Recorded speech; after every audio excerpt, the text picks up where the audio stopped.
E agora eu tenho o imenso prazer de conversar com a doutora Caroline Dais para falar aí sobre um caso que chamou a atenção, né, de todo o Brasil, acredito eu. Doutora, primeiramente seja bem-vinda à CBN, satisfação conversar contigo novamente e uma excelente tarde.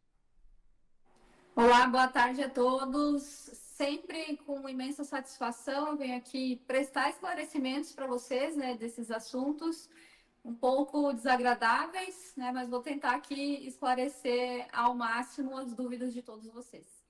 A satisfação é nossa, doutora, e a gente já fala, né, a respeito disso. Acho que todo o Brasil acompanhou aí este caso de órgãos transplantados com o vírus do HIV. Um caso que eu diria sem precedentes, não é, doutora? Haja vista como é rigoroso os procedimentos, os testes. Um caso que, sem dúvida, teve falhas no meio do caminho, não é, doutora? Exatamente. O procedimento de transplante, ele é importante deixar claro isso, né, porque muitas pessoas acabam ficando em pânico com essa situação, mas ele é um procedimento muito seguro e é claro que esse acontecimento vai fazer com que as autoridades olhem ainda mais para essa possibilidade de transmissão de doenças, os transplantes, e que melhore, deixe ainda mais seguro esse processo. E essa situação de ter um erro de diagnóstico em um exame laboratorial nunca havia acontecido nesse contexto dos transplantes. Apesar de ter, de uma forma mais corriqueira, até acontecer algum erro em um exame laboratorial, alguma troca de resultados. Isso sim, quem lida com perícia já viu algum caso que envolve esse tipo de situação, mas é importante deixar claro que nesse contexto dos transplantes nunca havia acontecido algo do tipo. Então a gente pode colocar dessa forma, primeiramente alertando, né, a população que é um procedimento seguro, e no segundo momento também que no meio do caminho houve algum erro humano, não é, doutora? Claro que quando a gente vê as notícias na mídia e já tem aí o levantamento de que parece que outras pessoas tiveram alguns problemas também com exames no laboratório, uma pessoa que recebeu um falso positivo, aí começa a levantar suspeita para o laboratório e para as condutas que ele tinha. Mas é importante a gente sempre olhar para um caso, né, quando ele está sempre sendo divulgado, de uma forma geral, né? E como médico perito, a gente enxerga todas as lacunas.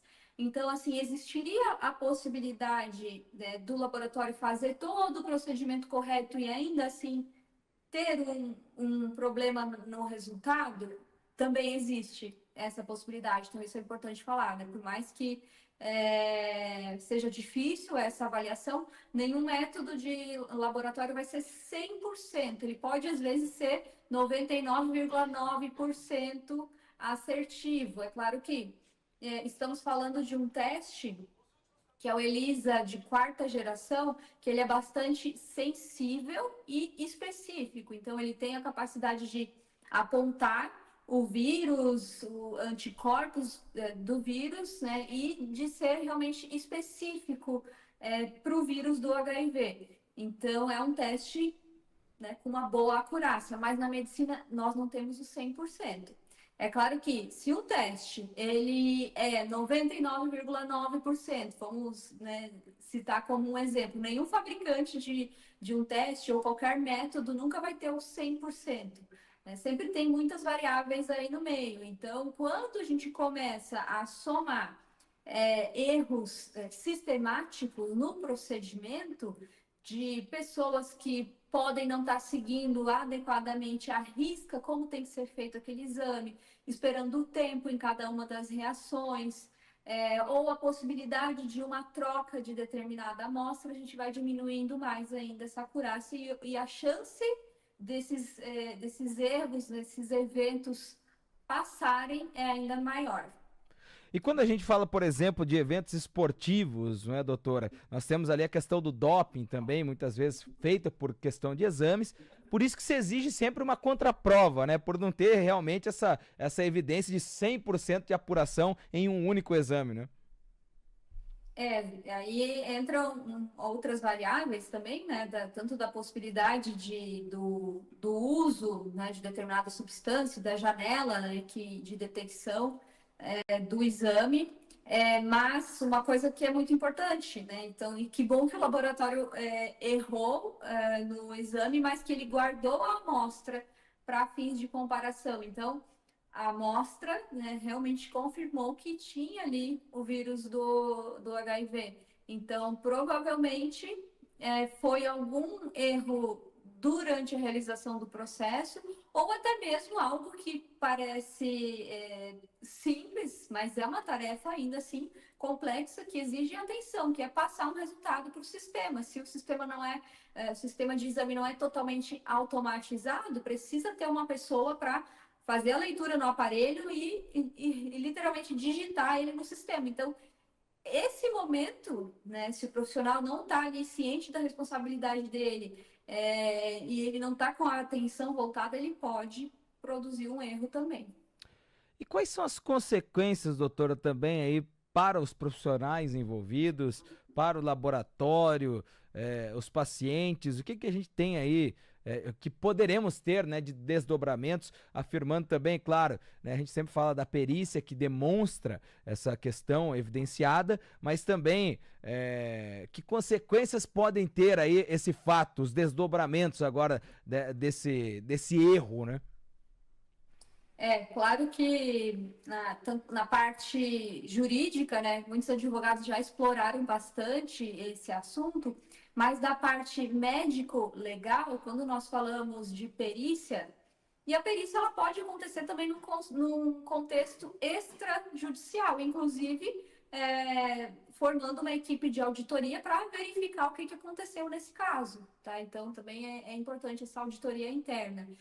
E no caso dessas pessoas então, realizarem uma ação judicial, o que vai acontecer é que o juiz no processo ele vai solicitar uma perícia.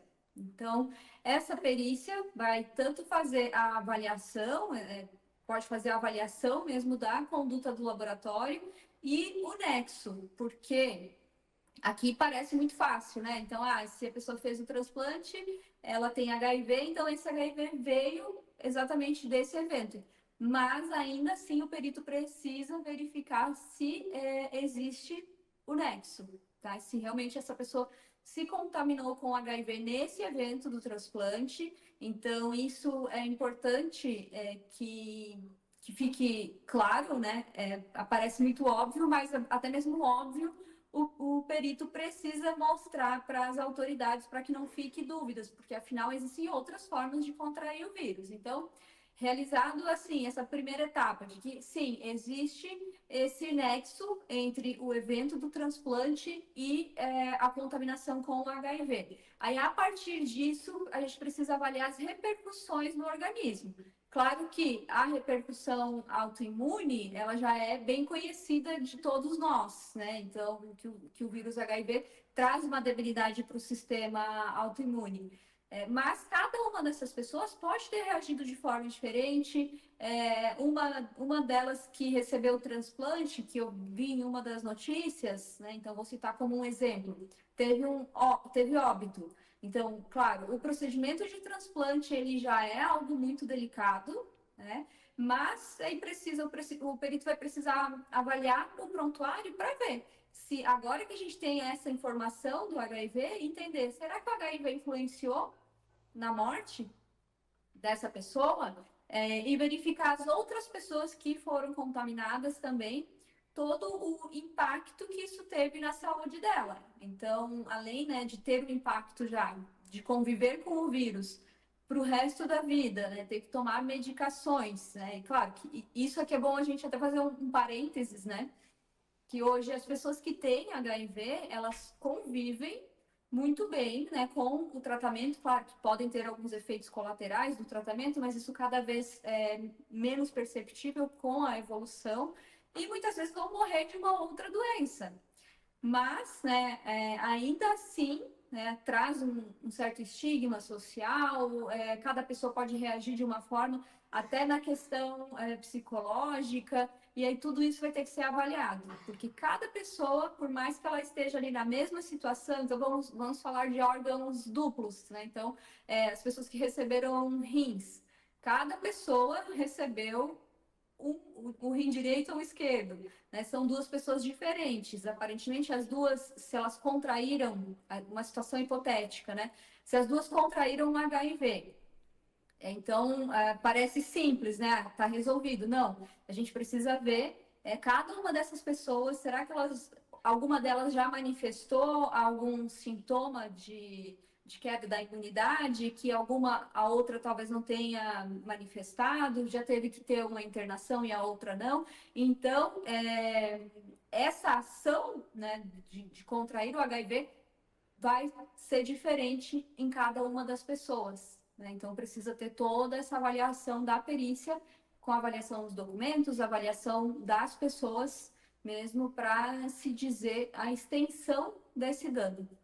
E quando eu falo até de consequência, a gente fala, né, de forma judicial também, doutora, é, a mesma família, nesse caso do óbito, por exemplo, vai ter que buscar aí o trabalho do perito para saber de fato se isso ocasionou, se isso teve influência no óbito dessa pessoa, para tentar reaver ali algum tipo de indenização, eventualmente, né, em consequência desse erro. Claro que no contexto que a gente está agora, né, efervescência de informações, isso causa toda uma pressão para que todos os desfechos aconteçam da forma mais rápida possível e as respostas apareçam, até para dar uma explicação para a sociedade que clama por respostas, né, e é justo isso. Mas o tempo vai passar, né? E daí essas pessoas elas vão optar por fazer uma ação judicial ou não. A gente tem que ver como que vai se comportar, né? Isso depois, então, cada pessoa tem a sua escolha, né? De fazer essa opção. E aí ela pode, né, procurar até um médico perito com experiência em perícias que vai ajudar a orientar e até avaliar o caso dela para já mostrar melhor essas provas, para que essa avaliação da extensão do dano corporal seja feita da forma mais apurada possível, né, para aquele caso, que seja o mais justo possível, porque não é apenas contraiu o vírus. Não, tem que ver se ela contraiu e o que mais que ela já teve de repercussão. Pode ser que ainda não tenha nada, né? E aí vai ter uma avaliação, né, dessa forma, que tem o vírus e ainda não tem repercussão, vai começar o tratamento, e aí vai ter essa forma aqui de lidar com esse caso, né? E os outros, assim como eu citei antes, né, podem já ter tido outras repercussões, e é importante mostrar isso, né, no momento de uma ação judicial. Doutora Caroline, algo mais que você gostaria de salientar aqui para o nosso ouvinte da CBN? Palavra aberta, fique à vontade. Olha, salientar que, apesar de eu falar, né, que nenhum exame é 100%, que a medicina não é uma ciência exata, que existem sim erros de diagnósticos em exames laboratoriais, nós já evoluímos muito, né, os procedimentos são seguros, mas é claro, né, nós não somos deuses, né, os médicos, os métodos têm limitações e é claro que a gente tem que sempre buscar minimizar todas essas limitações fazendo o procedimento correto. Mas fica aqui também meu sentimento, né, aos familiares, às pessoas que estão passando por essa situação, que com certeza não deve estar sendo uma situação fácil, né? Vamos esperar que se resolva e que se existiram responsáveis, que eles sejam realmente responsabilizados, né, civilmente, penalmente, como tem que ser. Doutora Caroline, muito obrigado por nos atender mais uma vez e até uma próxima oportunidade. Até a próxima. Eu conversei aqui com a doutora Caroline Dait, agora